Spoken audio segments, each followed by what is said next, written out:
عن سهل بن سعد رضي الله عنه قال قال رسول الله صلى الله عليه وسلم ثنتان لا تردان أو قلما تردان الدعاء عند النداء وعند البأس حين يلحق بعضه بعضا.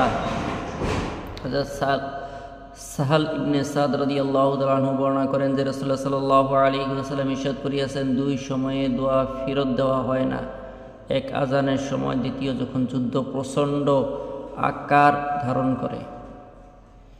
عن سعد بن أبي وقاص رضي الله عنه عن رسول الله صلى الله عليه وسلم قال من قال حين يسمع المؤذن أنا أشهد أن لا إله إلا الله وحده لا شريك له وأن محمدا عبده ورسوله رضيت بالله ربا وبمحمد رسولا وبالإسلام دينا غفر له ذنبه.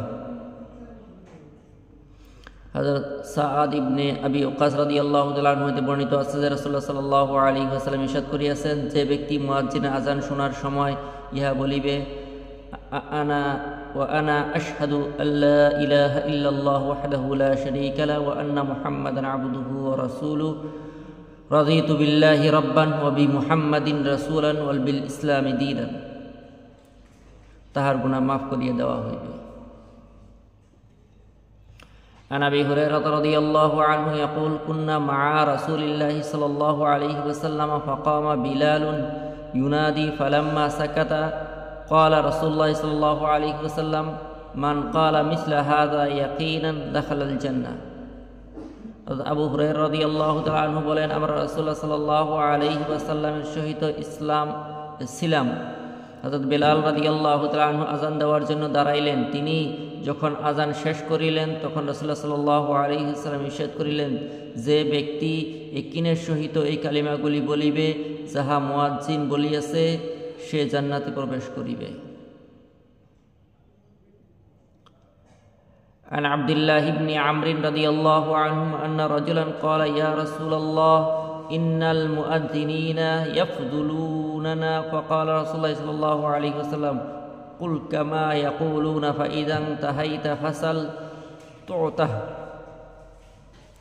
আব্দুল্লাহ ইবনে আমর রাদিয়াল্লাহু তাআলা আনহু বলেন, এক ব্যক্তি আরজ করিল, ইয়া রাসূলুল্লাহ, মুয়াজ্জিনগণ আজর ও সওয়াব হিসাবে আমাদের অপেক্ষা অগ্রগামী রহিয়াছে, এমন কোন আমল আছে কি যে আমরা মুয়াজ্জিনের ন্যায় ফজিলত হাসিল করিতে পারি? রাসূলুল্লাহ সাল্লাল্লাহু আলাইহি ওয়াসাল্লাম ইরশাদ করিলেন, সেই কালেমাগুলি বলো যেগুলি মুয়াজ্জিন বলে, অতঃপর আজানের জবাব শেষ করিয়া দোয়া করো, যাহা চাহিবে তাহা দেওয়া হইবে।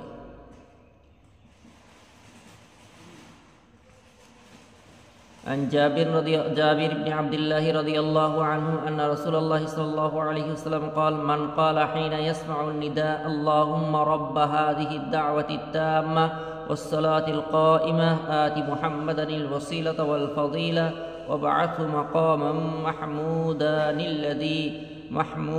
الذي وعدته حلت له شفاعتي يوم القيامة.